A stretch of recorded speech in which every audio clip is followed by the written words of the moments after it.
الليلة عندي عنا لهين نخرص لكم رواية هون قد عدلناها تقريبا مقتطفات من فيلم حياة المرحومة مريم بنت الحسان رحمة الله عليها،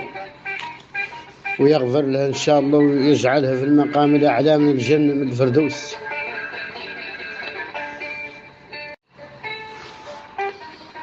قالت هي قبل الغزو في صغري مازلت لابس سيفان نوع. قبل الغزو في صغري مازلت لابس سيفان نوع، بين اخوتي واخواتي كنت نرضى وقتي مفقوع، نمارن وحجلب نلعب نضحك نتعاير، نحجلب وفي لعبي ما نعرف نتعب كلمة، وفي لعبي ما نعرف نتعب كلمة، والدنيا مسموعة نترباو على ذاك الشب عليه وتمت مطبوعة فينا نوعية من الأدب وعلى الأمور المشروعة. قبل الغزو في صغري مازلت لابس سيفان نوع، بين أخواتي وأخوتي كنت نرضى وقتي مفقوع،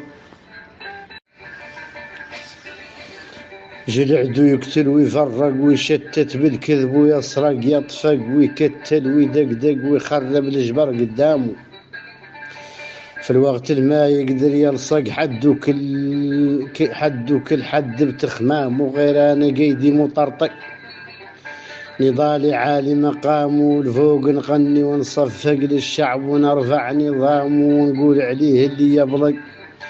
وعدو ينشمت شكام ونتروغ عن عين بوليس، واللي شفنا من شمشام وفي الوقت اللي فيه محابيس من شعبي دور احترام. وتقول نوعا كنت مبين اخوتي صبي يلبس حولية، غير اللاية الدنيا وفوتي ماذا من شفات علي، سابق غزو الصحراء مازال الاستعمار في المبدية، كنت مع الشباب النضال مناضل صحراوي، لوجع بالعزم تحديت رغم منه بايد بي لجل التحرير تناسيت وبعيد من يأثر فيه، سمعت شعبي ما فيها من قيمتها راعي هي صبح الدرجة في الفن أول عندي لولوي، الله يرحمه ويوسع عليه. قالت في الليل هربنا من طلقين، خفنا من بطش المعتدين، على كرعين المخلوعين مال الدنيا ما رجعنا، العدو يقتل ملعون يهين الشعب وحالة واقعنا بلا مركوب الواقع شين، وعدونا عادي نازعنا في الخير ووطننا الاثنين، ولو جينا ويقلعنا فاتي لين قسمنا نصين، وشردنا وجوعنا غير جمعنا لطار وثار شعب، اقصد بالعزم شرعنا وسمعنا به اللي لطار الشرعي اللي يقدر يجمعنا.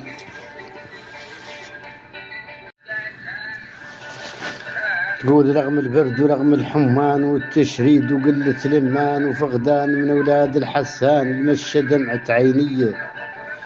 زغبت الخنافر في الميدان، كيف الدمعة كالدودية أعطات الشباب الشجعانة للروح القتالية، أعطيت الخليل ونافع ومحمد سالم عربية، ترحمهم يا الرب الرافع على الأرض اسماك العلوي،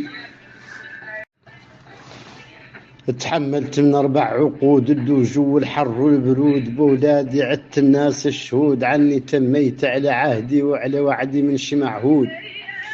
في حافظت على وعدي ما خممت نصولي عن قود نضالي ومنين الوحدي، فتتعهدت على الصمود ما فيه رجوع وتحدي، رفعت الشعار الوحيد نعطي الاستغلال جهدي ونتم بعهدي للشهيد، وعلى ذاك الرب واللي حد العهد اعطاها مال وحدد مقصود ومال، وانا للشعب ونضال وقدمت الكامل فيدية،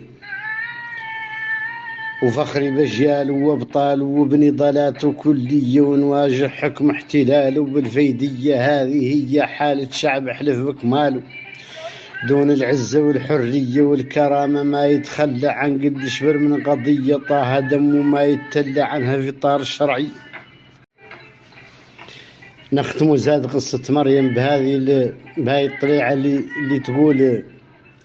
دخلت مع الوجع الصراع عاقب صراع مع الأطماع ولحقت النضال البقاع العالم ومسمع كل اسمع عن شعبي الأبطال الشجاع اللي عن حقه ما يرجع نساني في جميع الأوجاع والشعبي وسعت المرجع مقصودي من ذا الاستغلال الكامل لترابي ندفع فيه الدم والعرق والمال والشر المعاناة والوجع.